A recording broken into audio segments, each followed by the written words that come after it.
여러분은 무시를 당한다고 느끼신 적이 없습니까? 저는 좀 있습니다. 뭐 키가 작아서 무시를 당하기도 하고 또 어찌 보면은 조금 제가 을의 위치에 있을 때 무시를 좀 당하기도 했는데요. 종종 이렇게 사람들한테 기분 나쁠 때가 뭐냐면 사람들이 내 말을 무시한다고 생각될 때 '어떻게 내 말을 무시해? 왜 내 말을 씹어?'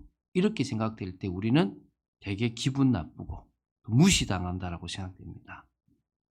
그러면 자 우리가 지금 여러분 이 생각 다 공감할 겁니다. 그러면 내 말을 무시하는 것은 나를 무시하는 거다라고 생각하잖아요. 자 그거를 조금 적용시켜 보면 우리는 하나님의 말씀을 무시할 때가 꽤 많죠, 생각보다. 그럼 우리는 지금 누구를 무시하는 겁니까? 어떤 의미에서는 하나님을 무시하는 거예요. 하나님의 말씀보다 내 생각이 맞다고 생각된다. 그럼 뭡니까? 하나님의 말씀을 무시하는 거죠. 절대자이시고 존귀하신 하나님을 어찌 보면 뭐 하는 겁니까? 무시하는 거예요. 사람들은요, 자기 생각에 딱 우선이 돼 있어요. 내가 맞으면 맞는 거고 내가 틀리면 틀린 거예요. 다른 사람들이 다 좋아도 내가 싫으면 싫은 거예요. 그렇잖아요. 그 인간이에요. 왠지 압니까? 하나님의 말씀보다 내 생각, 내 기준이 더 우선이 돼 있는 거예요. 그러다 보니까 뭐가 됩니까? 내가 결정해야 돼. 내가 원하는 것과 맞으면 좋은 말씀, 내가 원하는 것하고 틀리면 좀 보기 싫은 말씀. 그래서 옛날에 뭐가 나오냐면 사복음서 말고 내가복음이라는 게 나왔었어요. 내가복음. 내가 성경 66권에 있는 내용 중에서 내게 은혜가 되고 내게 좋은 말씀 무슨 복음요? 내가복음. 그래서 여러분은 내가복음 안 만들었습니까? 내게 만든 말씀들. 저게 사실 위험한 거거든요. 여러분 아담과 하와가 내 생각에는 하나님의 말씀보다는 누구 말이 맞은 것처럼 보여요? 뱀말이, 마귀 말이 맞아 보이는 거예요. 그래. 내가 저거 따먹으면 하나님처럼 될 것 같아. 누구 판단입니까? 내 판단이에요. 모든 사람들이, 대부분의 많은 사람들이 그렇게 판단을 해요. 그래서 뭐냐, 사실은 이 세상에 하나님의 말씀의 권위가 떨어져 버렸어요. 여러분 지금 조금 어려운 이야기인데 뉴턴이 있을 때만 해도 어떤 절대적 과학이었어요. 근데 아인슈타인이 나오고 나서부터는 상대성 이론이 나왔어요. 되게 어려운 거거든요. 근데 이 상대성 이론이 모든 분야에 적용되기 시작한 거예요. 문화에도 들어가고 다 들어가는데 종교도 들어온 거야. 그럼 뭐가 되죠? 절대적 기준이 아니라 무슨 기준이요? 상대적 기준. 그러면 네가 봤을 땐 맞을 수 있어 보이지만은 내가 볼 땐 틀렸다 이게 되는 거예요. 어느 시대에는 맞을 수 있었지만 지금 시대는 안 맞을 수도 있다는 상대적이라는 거야.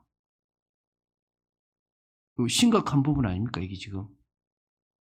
지금 이렇게 지금 마귀가 뭐 했단 말입니까? 하나님의 말씀을 무시하도록 그 권위를 떨어뜨려 버린 거예요.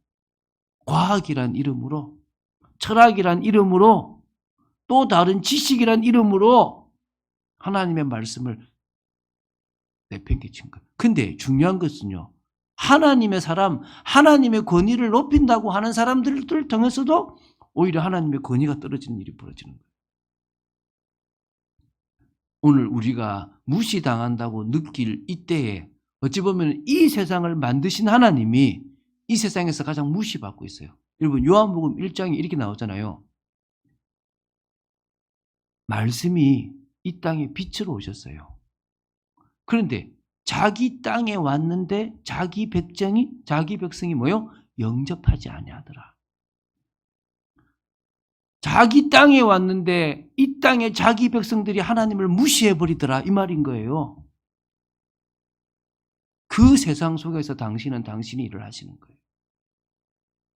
오늘 우리는 하나님을 무시하지 않는 사람일지 모르겠지만 그러나 어떤 부분에서는 아직 내 생각과 내 고집을 가지고 있을 수도 있다는 거예요.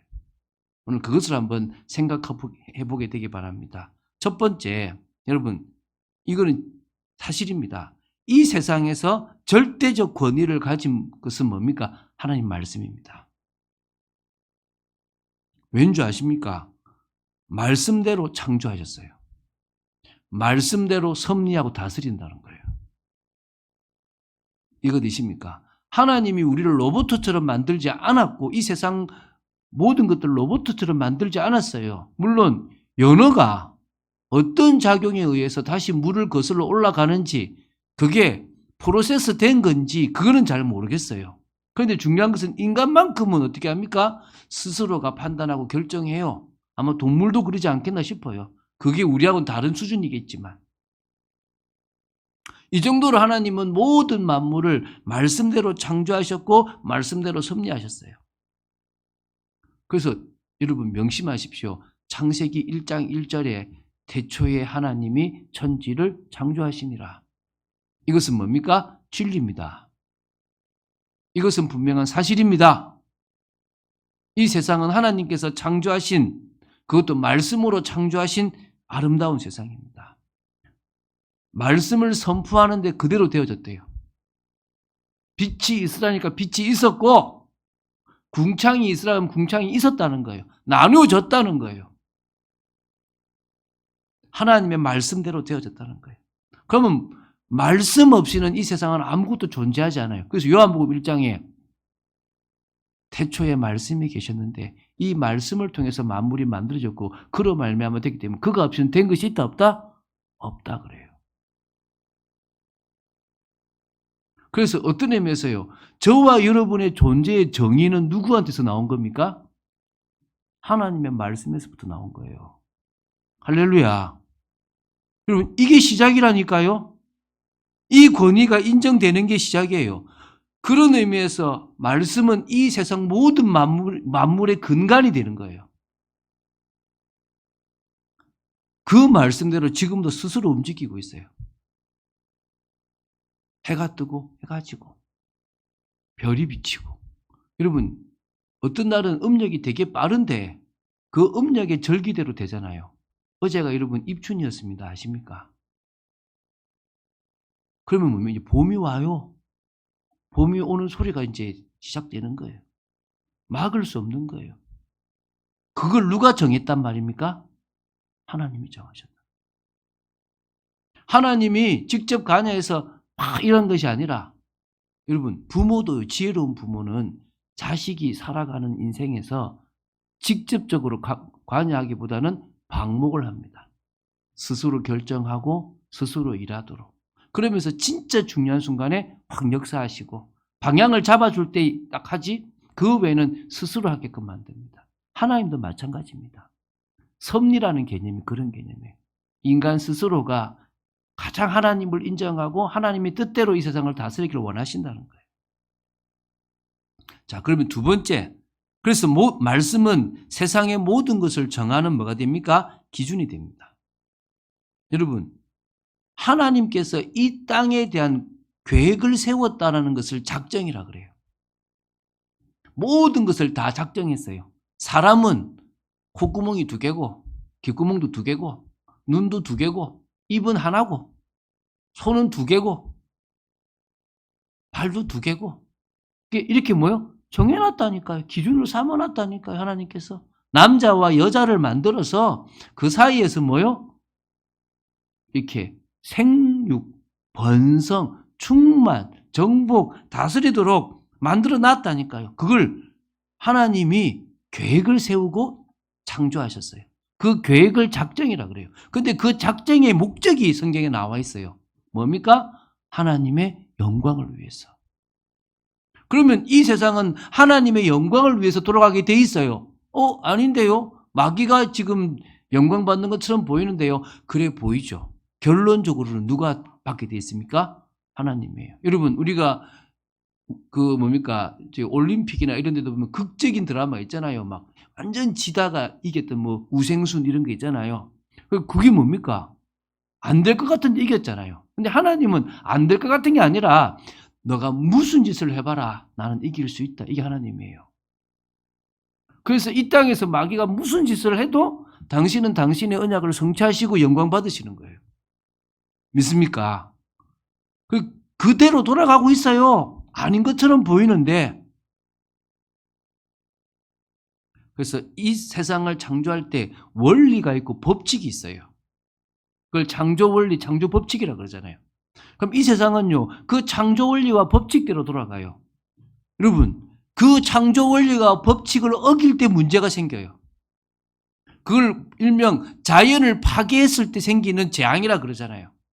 왜? 창조 원리를 파괴해버리니까 그것이 뭡니까? 자연이 재앙으로 인간에게 줘버리는 거예요.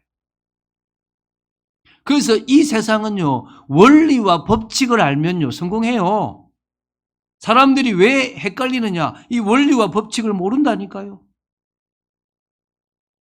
모든 피조물 각자에게 요구하시는 기준과 원리와 방법이 다 있다니까요. 우린 그것에 맞춰 살아가면 돼요.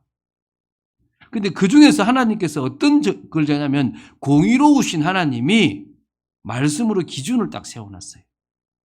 그걸 우리가 뭐로 봅니까? 율법이라는 걸로 본 거예요.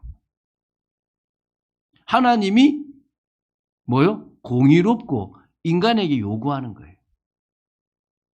근데 그 율법의 요구를 인간은 채워야 돼요. 채우지 않으면 뭐 받습니까? 심판받아요. 자, 율법 시대에는 율법을 지켜서 율법의 요구를 완성시켜야 돼요. 만족시켜야 돼요. 근데 그것을 만족시킬 사람이 한 명도 없으니까 하나님이 이 땅에 오셨어요. 누굽니까? 예수 그리스도. 그분이 십자가에서 죽고 부활하셔서 우리의 율법의 요구를 완성하셨어요. 그래서 우리는 그분을 믿음으로 말미암아 율법의 요구가 이루어진 거예요. 방법이 두 가지예요. 지켜서 율법의 요구를 이룰 거냐, 믿어서 율법의 요구를 이룰 거냐, 이 차이인 거예요. 지켜서 가는 사람은 지켜서 자기가 해야 돼요. 근데 우리는 뭡니까? 믿음으로 말미암아 되어졌기 때문에 성령의 역사로 말미암아 되어지는 축복을 누려야 되는 거예요. 그게 다른 차이라는 거예요. 이 기준은 안 변해요. 지금도 불신자들은요, 창세기 3장의 그 사건에 다시 말하면 그 선악과 그 기준에 아직도 지배를 받고 있어요. 그래서 그 사람들은 멸망하는 거예요. 그런데 우리는 그 기준이 행위 언약의 기준이 아니라 은혜 언약의 기준으로 들어왔기 때문에 죄 없다라고 말할 수 있는 거예요. 여러분, 이게 지금 여러분 이해되면요, 엄청난 게 이해된 거예요. 그래서 여러분, 하나님의 말씀대로 살아갈 때 어떻게 됩니까? 이 세 번째잖아요. 하나님의 말씀대로 살아갈 때 그때 우리는 비로소 하나님과 참된 소통이 되는 거예요. 하나님과 소통되는 우리는 그때서야 진짜 가치 있는 행복한 인생이 되는 거예요. 왜 사람이 열심히 살고 뭔가를 이뤘는데 왜 허전하고 왜 허무하고 왜 불편하고 왜 불행한 줄 아십니까? 하나님을 안 만나서 그래요. 하나님의 말씀대로 살면 하나님을 만나게 돼 있어요. 하나님을 만나면 그때부터 행복이 오는 거예요. 그때부터 인생이 제대로 시작되는 거예요. 그래서 우리는 하나님과 함께 할 때 참 안식이 있다는 거예요. 하나님과 함께 할 때 가정이라는 울타리 속에서 온전한 사람으로 되어지는 거예요. 저는 아직도 우리 아내하고 살면서도 부딪혀요. 방식이 다르더라고요. 오늘도 저 뒤에 종이를 주는데 저는 이렇게 하나 놨고 이렇게 하나 놨고 이렇게 하나 이렇게 놨거든요. 이렇게 왜냐하면 5장씩이니까 편하게 이렇게 복사를 하면 이렇게 휘어져 있거든요. 그래서 휘어진 대로 딱 빼라고 이렇게 해놨거든요. 근데 아내는 보는 눈이 글자를 보고 이렇게, 그러니까 내가 보는 방식과 아내가 보는 방식이 틀리구나. 이걸 또다시 깨달아요. 여러분, 그러면 뭐가 맞냐? 아내가 맞고 나는 틀리다, 나는 맞고 나는 틀리다가 아니라 내 시각이 하나만 돼 있는데 아내의 시각으로 다른 시각도 가질 수 있는 게 온전해지는 거예요. 여러분이 왜 답답하냐? 여러분의 시각으로만 남편을 보고 세상을 보니까 답답한 거예요. 그런데 하나님 안에 있으면 내 시각과 아내의 시각과 또 다른 사람의 시각이 같이 어우러져서 전체를 볼 수가 있게 되는 거예요. 믿습니까? 그래서 온전한 사람이 되고 그때부터 형통한 축복이 오는 거예요. 그런 의미에서 말씀대로 살아갈 때 우리는 달라지는 거예요. 여러분 명심하십시오. 이 세상에서 절대적 권위를 가진 것은 말씀밖에 없습니다. 부처님이 했던 말씀이 아닙니다. 죄송한데. 뭐요? 성경의 말씀이 이 세상의 절대적 기준이 되는 거예요. 그 기준을 우리는 정하는 거예요. 근데 자, 두 번째, 말씀의 권위를 떨어뜨리는 게 누구겠습니까? 마귀잖아요. 마귀가 이 말씀의 권위를 떨어뜨리기 위해서 뭐를 쓰고 있습니까? 전략을, 이게 지금 우리가 두 번째 크게 볼 내용이라는 거예요. 자, 잘 보세요. 첫 번째가 뭡니까? 아담과 하와를 속여서 말씀의 권위를 떨어뜨리고 말씀을 어기게 했다니까요. 말씀을 어기면 정령 죽는다. 반드시 죽는다. 얘기했잖아요. 선악을 아는 나무 열매를 너는 먹으면 안 된다. 너는 연약한 존재이기 때문에 악을 아는 순간에 죄를 짓게 된다. 그러니까 뭐 하지 마라? 악을 알려고 하지 마라. 선악의 기준은 내게 있으니까 내 기준을 따라가면 된다. 이렇게 말씀하셨는데 뭐요? 내가 갖고 싶은 거야. 뭘 갖고 싶은 거죠? 선악을 판단하는 기준을 하나님처럼 내가 갖고 싶은 거예요. 내가 그 자리에 올라가서 내가 하나님처럼 뭔가 하고 싶은 거예요. 그래서요. 뭐요? 네가 저거 먹으면 하나님처럼 기준이 되고 하나님처럼 판단하고 하나님처럼 다스릴 수 있는 거를 하나님이 싫어서 너보고 먹지 못하게 하는 거야 라고 하는 뱀의 말이 더 맞게끔 들린 거예요. 그래서 뭡니까? 하나님처럼 되려고 선악을 아는 나무 열매를 먹었어요. 여러분 창세기 3장 22절에 우리가 하나님처럼 됐대요. 21절 22절에 선악을 아는 일에 우리 중 하나같이 되었다는 거예요. 그래서 우리가 지금 뭐 하는 겁니까? 판단해요. 여러분 아닐지 모르겠지만 제 설교가 맞는지 안 맞는지 은혜가 되는지 안 되는지 여러분 판단해요. 저도 마찬가지인 거예요. 모든 것을 스스로가 뭐하죠? 판단하는 거예요. 언제부터 생겼습니까? 창세기 3장 선악과를 따먹는 순간부터 인간은 선과 악을 판단하는 기준을 가져버린 거예요. 70억이 넘는 사람들이 있다면 70억이 넘는 기준을 가지고 살아가요. 이게 지금 무너져 버린 거예요. 그런데요, 그 기준을 가지는 순간에 하나님은 악을 이길 수 있는 힘이 있는데 우리는 악을 이길 수 있는 힘이 없기 때문에 그 악에 속아서 죄를 짓는 거예요. 그래서 성경 그러잖아요. 탐심이 죄다라는 말이 딱 나오면요, 말씀에 나오면 우리 속에 갑자기요, 온갖 탐심이 다 생기는 거예요. 저 집사님 쥐고 있는 볼펜이 오늘따라 유달리 예뻐 보이네. 내가 가졌으면 좋겠다. 이런 생각부터 저 형제가 쓰고 있는 안경테가 되게 이쁘네. 내가 갖고 싶다. 이런 생각부터 별의별 탐심들이 다 생기기 시작하는 거예요. 이해가 됩니까? 근데 하나님은 뭐요? 그런 마음을 안 가지시는 거예요. 자, 그래서요, 어떤 기준이 되어버리냐? 자기의 소견에 옳은 대로 살게 된 거예요. 이 마귀가 했던 전략이에요. 원죄를 지은 이후 인간은 자기의 소견에 옳은 대로 살게 되는 거예요. 그럼 불신자는 그렇다 칩시다. 불신자는 당연히 그렇겠죠. 불신자는 기준이 뭐죠? 자기예요. 그런데 성경에 사사기 시대가 누구 시대입니까? 하나님이 이스라엘을 백성 삼아서 율법과 언약했던 거 아닙니까? 그런데 그 사사기의 결론이 뭐예요? 자기의 소견에 옳은 대로 행하더라. 하나님의 말씀을 받았던 사람들도 뭐요? 자기의 소견에 옳은 대로 행하더라.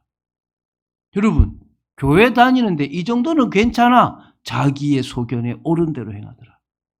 난 요 정도만 하면 돼. 자기의 소견에 옳은 대로 행하더라. 이 정도 하는데 뭐 죄겠어. 주님이 구원했다는데 자기의 소견에 옳은 대로 행하더라. 지금 제가 무슨 말하는지 이해가 되겠습니까? 틀렸다 맞다를 떠나서 그게 죄다 아니다를 떠나서 자기의 소견에 옳은 대로 행하는 거예요. 여러분, 자기의 소견에 옳은 대로 행하는 순간부터 큰일 나는 거예요. 여러분,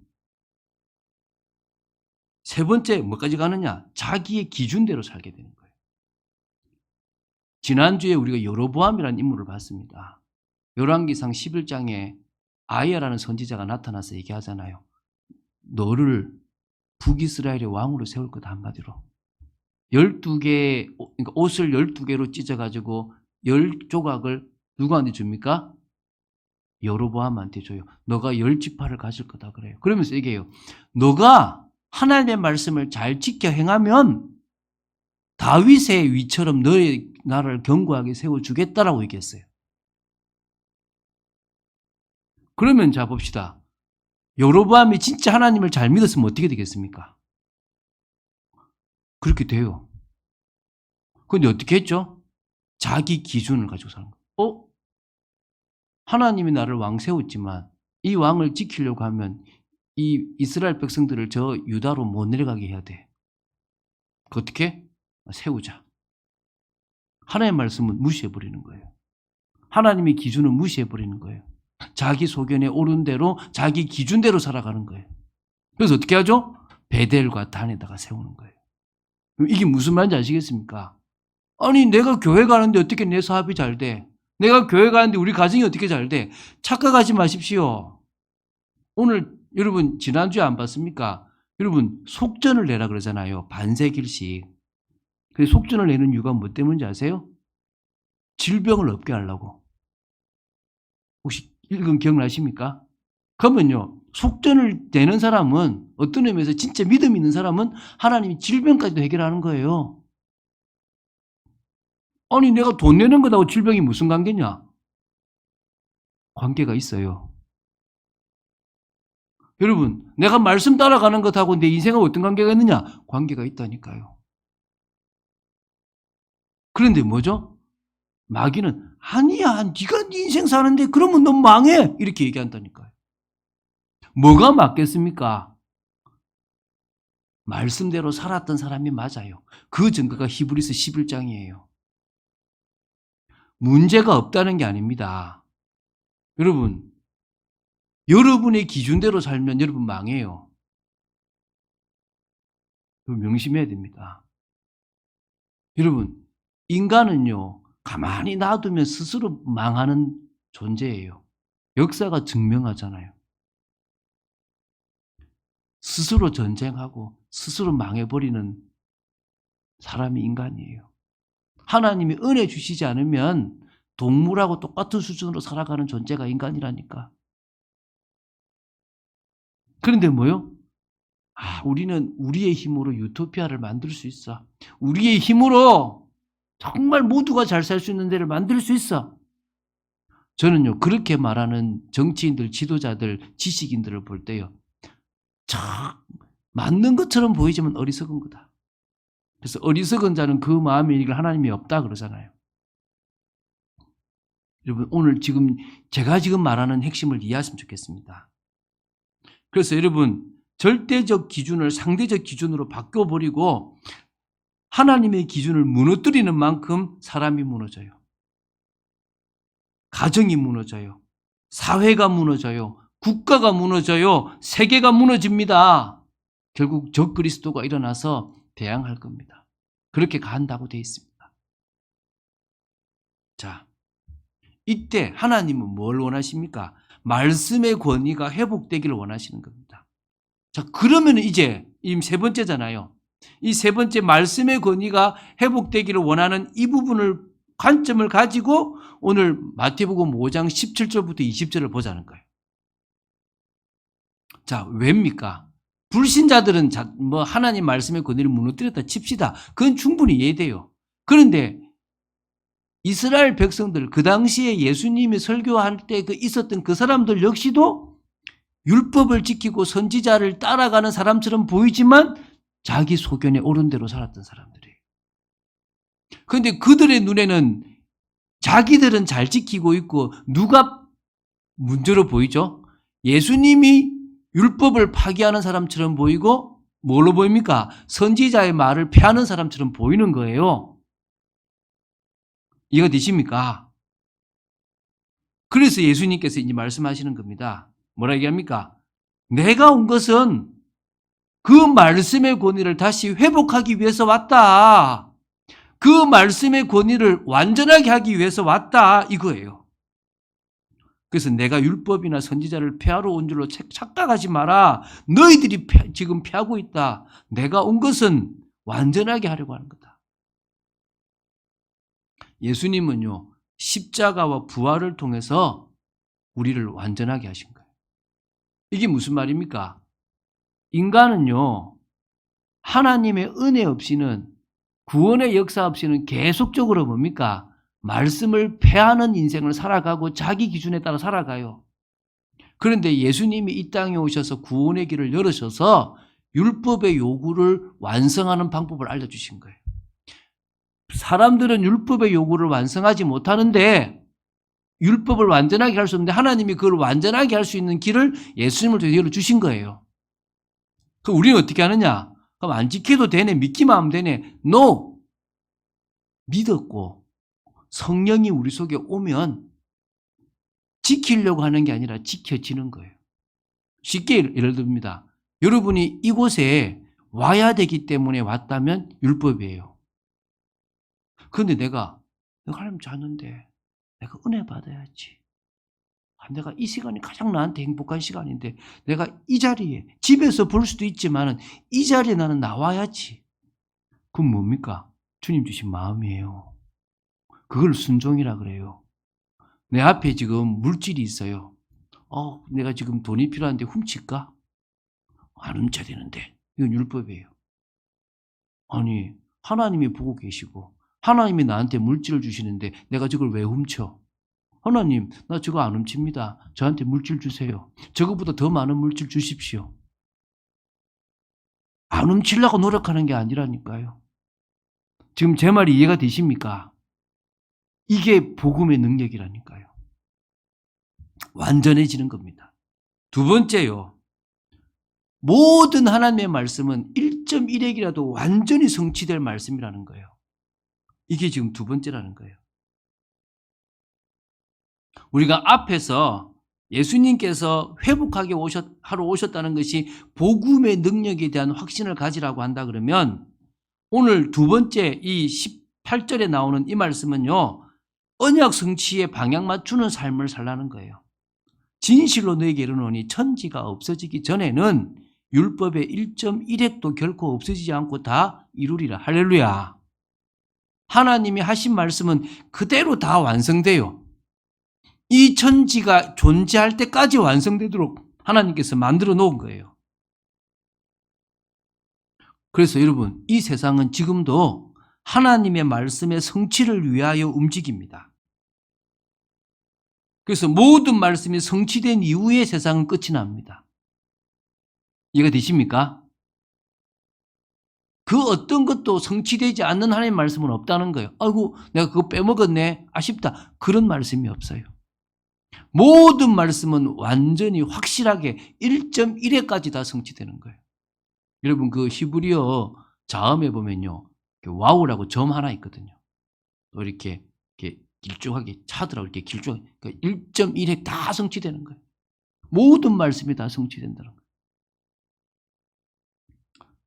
그래서 여러분, 복음의 능력에 대한 확신을 가진 여러분은 언약 성취에 방향 맞추는 삶을 살아가게 되길 바랍니다. 세 번째는요, 그럼 지극히 작은 계명까지 우리는 뭐 해야 되겠습니까? 순종해야 되겠죠. 그렇죠? 19절 보십시오.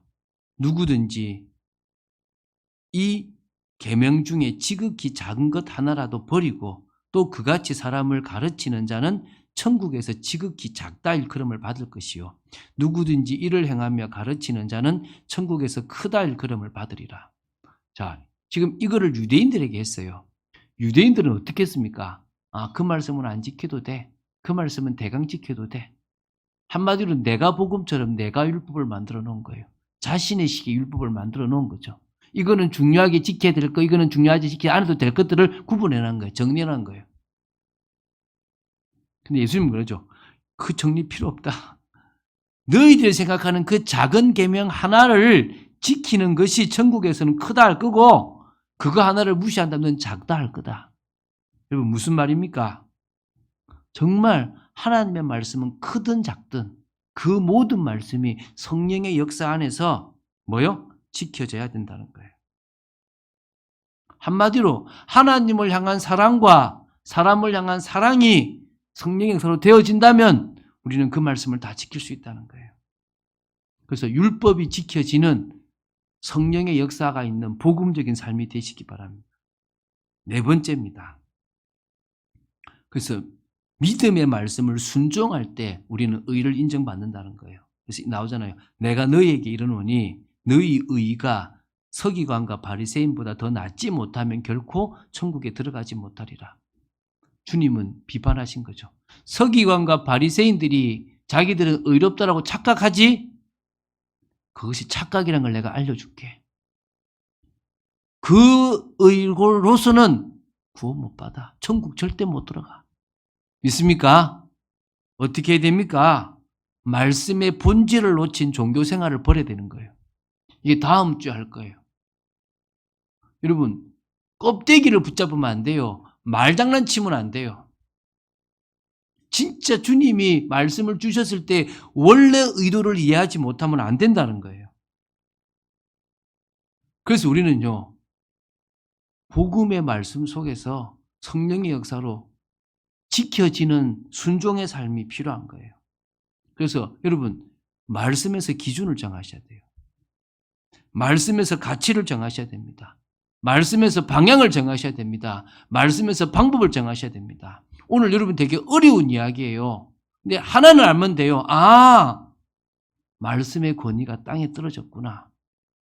주님이 그 말씀의 권위를 회복하러 오셨구나. 회복하셨구나. 그럼 나는 그 말씀의 권위를 복음이신 예수 그리스도를 믿음으로 회복해야 되겠구나. 그게 내 삶이 돼야 되겠구나. 그래서 결론 맺겠습니다. 말씀의 본질. 이게 지금 다음 주에 나올 겁니다. 그러니까 말씀을 준 참 의미, 이런 거예요. 예를 들면 이제 제가 이렇게 그림 하나를 그려놨는데 이걸 가지고 후대가 막 해석을 해요. 아마 작가가 이런 의도로 그렸을 거다. 제가 와가지고 뭔 소리야? 다 그 의도 아닌데? 나 이런 의도로 이 그림 그렸는데 이러잖아요. 동일해요. 바리새인들이 서기관들이 하나님의 말씀은 이거야 이렇게 해야 돼. 야, 너희들 그렇게 알고 있지? 원래 그 의미는 이 의미야. 내가 너희들한테 이 말씀을 줄 때는 이런 의미로 준 거야. 그게 다음 주 볼 거예요. 그 우리가 뭐요? 본질, 참 의미를 놓치고 껍데기 신앙생활을 하고 있다는 거예요. 우리는 뭡니까? 먼저 말씀이면 맞다. 오늘 이 말씀이면 우리는 내 생각을 내려놓을 수 있다. 그래서 여러분이 볼 때 왜 하나님이 이렇게 안 하시지? 나는 이렇게 믿는데? 여러분, 틀린 말씀의 기준으로 믿으면 큰일 나요. 왜 이스라엘 백성들이 그렇게 광야길을 가면서 계속 불평했습니까? 자기 일식으로 하나님을 안 거예요. 그건 하나님이 아니잖아요. 여러분이 원하는 대로 다 복을 주시는 하나님이 아닙니다. 여러분, 이병철 회장과 정주영 회장이 왜 뽑았던 줄 아세요? 대한민국을 써야 되는 하나님의 뜻과 맞은 거예요. 대한민국을 써야 되는데 이 대한민국이 부강한 나라가 돼야 되거든요. GDP, GNP가 얼마 안 돼. 이렇게 갖고는 대한민국을 전 세계에 쓸 수가 없는 거예요.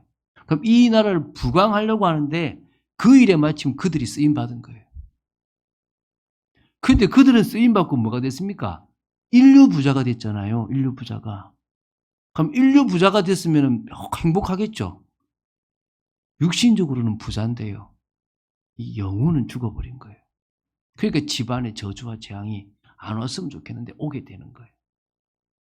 무슨 얘기인지 아시겠습니까? 하나님은 하나님의 뜻과 맞으면 불신자에도 복을 줘요. 육신적으로. 그런데 하나님의 자녀가 그 뜻을 모르고 있다니까요. 여러분이 하는 게 막힌다. 하나님 뜻이 아니구나. 가면 다시 기도해 보세요. 하나님이 길게 점검하게 한다. 점검하는 이유가 있다는 거예요. 그거를 깨달으시라는 거예요. 그래서 말씀의 권위, 말씀에 대한 사실적인 이해, 그 말씀을 더 깊이 알아가기 위한 여러분의 노력은 귀한 거라는 거예요. 그런 축복을 누리는 여러분 되시기를 주 예수 그리스도 이름으로 축원드립니다. 주는 그리스도시요 살아계신 하나님의 아들이심을 고백합니다. 오늘 우리도 모르게 무시해버리고 우리도 모르게 우리식으로 바꾸어버린 말씀의 권위와 말씀의 기준을 다시 돌리기를 원합니다. 하나님, 저희들이 말씀의 기준을 세워나가고 말씀대로 온전한 가치를 가치 있게 보고 말씀에서 인생의 방향이라고 하는 것을 우리의 방향으로 잡고 말씀을 통해서 방법이라고 생각되는 걸 우리 인생의 방법으로 붙잡고 살아가기를 간절히 소원합니다. 아버지 하나님, 저희들이 믿음의 삶, 온전한 믿음의 삶을 살아갈 수 있도록 지켜주시고 역사하여 주시옵소서. 주 예수 그리스도 이름으로 기도드립니다. 아멘.